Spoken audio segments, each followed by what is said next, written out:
Buenas noches, doctor Raúl Mauricio Parra Vicuña. Mi nombre es Ercilia Leonela Jiménez Campoverde y en esta oportunidad estaré hablando sobre los conceptos generales, elementos y fuentes de la obligación.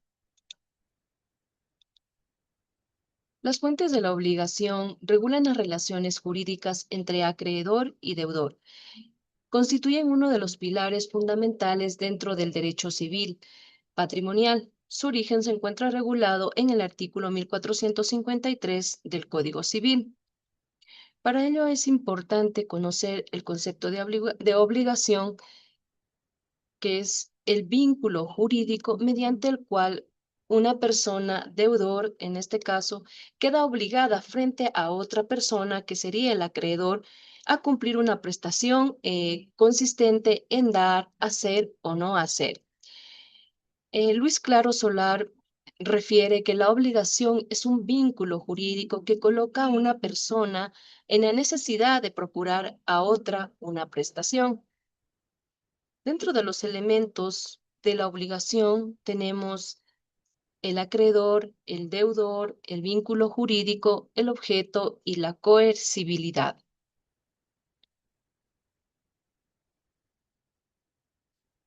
Asimismo, es importante referir que las fuentes de las obligaciones se encuentran reguladas en el artículo 1453 del Código Civil.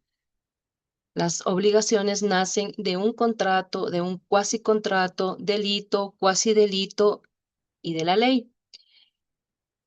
Según Alessandri, las fuentes de las obligaciones son los hechos o actos jurídicos que el ordenamiento reconoce como aptos para crear vínculos jurídicos obligatorios.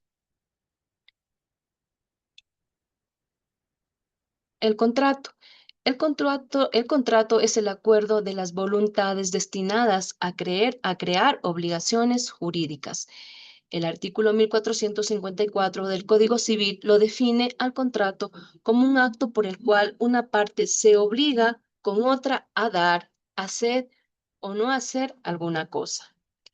Dentro de los requisitos esenciales en el contrato que se encuentran establecidos en el artículo 1461 del Código Civil, tenemos el consentimiento, la capacidad, el objeto lícito, la causa lícito.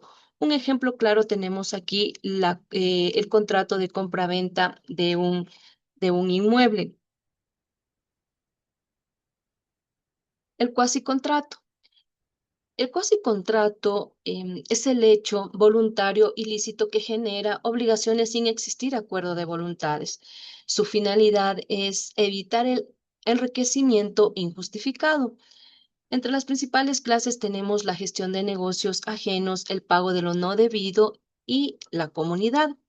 Un ejemplo sería cuando una persona realiza una transferencia bancaria realizada por error. La persona que lo recibe tiene la obligación de devolver este dinero. Caso contrario, existiría un enriquecimiento injustificado. El delito civil. El delito civil constituye una de las fuentes de responsabilidad civil extracontractual. De acuerdo con el artículo 1453 del Código Civil, establece que las obligaciones nacen también del hecho que ha inferido daño o injuria a otra persona. Además, el artículo 29 del Código Civil define al dolo como la intención positiva de irrogar injuria a la persona o propiedad del otro.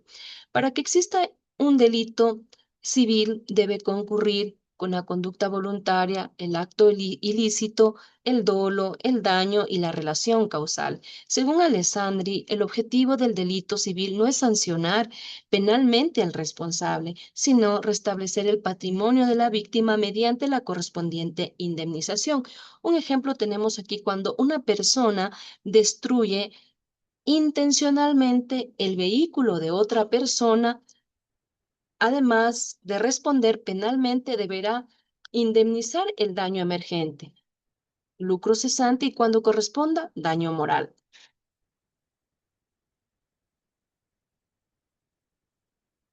El cuasidelito.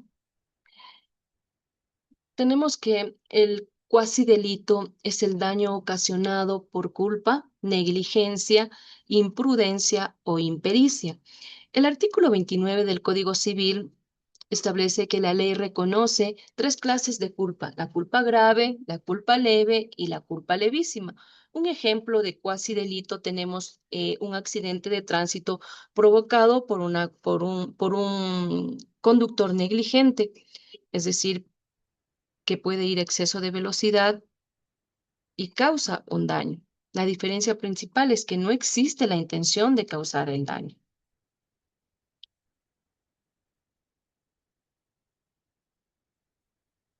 La ley, la ley como fuente de las obligaciones.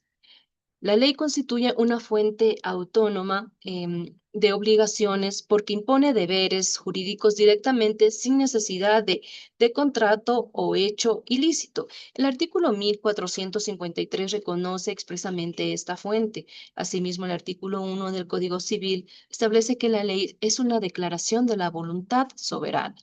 Asimismo, el artículo 13 del Código Civil refiere que la ley obliga a todos y a nadie, y nadie puede alegar su ignorancia. Según Luis Claro Solar, existen determinadas relaciones jurídicas cuyo origen únicamente puede encontrarse en la voluntad del legislador. Un ejemplo tenemos aquí que podría ser la obligación alimentaria, las obligaciones tributarias, la patria potestad, la tutela o la curaduría. Todas ellas nacen directamente de la ley y no dependen de la voluntad de particulares.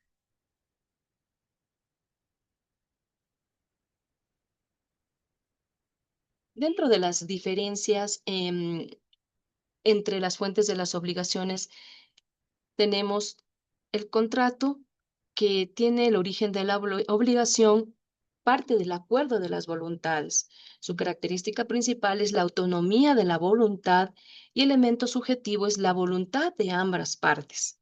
El cuasi contrato, su origen de obligación es un hecho voluntario lícito.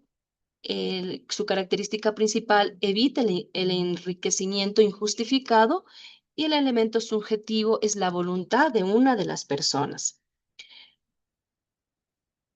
La fuente como delito tiene su origen de obligación, como es la conducta dolosa. Su característica principal: existe la intención de causar un daño, y el elemento subjetivo será el dolo, es decir, la intención. El cuasi delito: el origen de obligación es la conducta culposa. Característica principal: no existe la intención de causar daño, y el elemento subjetivo sería la culpa, es decir, que fue a base de la negligencia, de la imprudencia o de la impericia. Mientras que la ley, su origen de obligación es el mandato legal. La característica principal es la obligación impuesta por el legislador y su elemento subjetivo, que no depende de la voluntad de las partes. En conclusión, el contrato, como ya había mencionado anteriormente, constituye la principal fuente de las obligaciones en el derecho civil. El cuasi contrato protege el equilibrio patrimonial, evitando beneficios injustificados, mientras que el delito y el cuasi delito integran la responsabilidad civil extracontractual. La ley, en cambio, impone obligaciones directamente cuando lo exige el interés público. Todas estas fuentes, reconocidas por el artículo 1453 del Código Civil, garantizan la seguridad jurídica, la buena fe y la tutela efectiva de los derechos patrimoniales.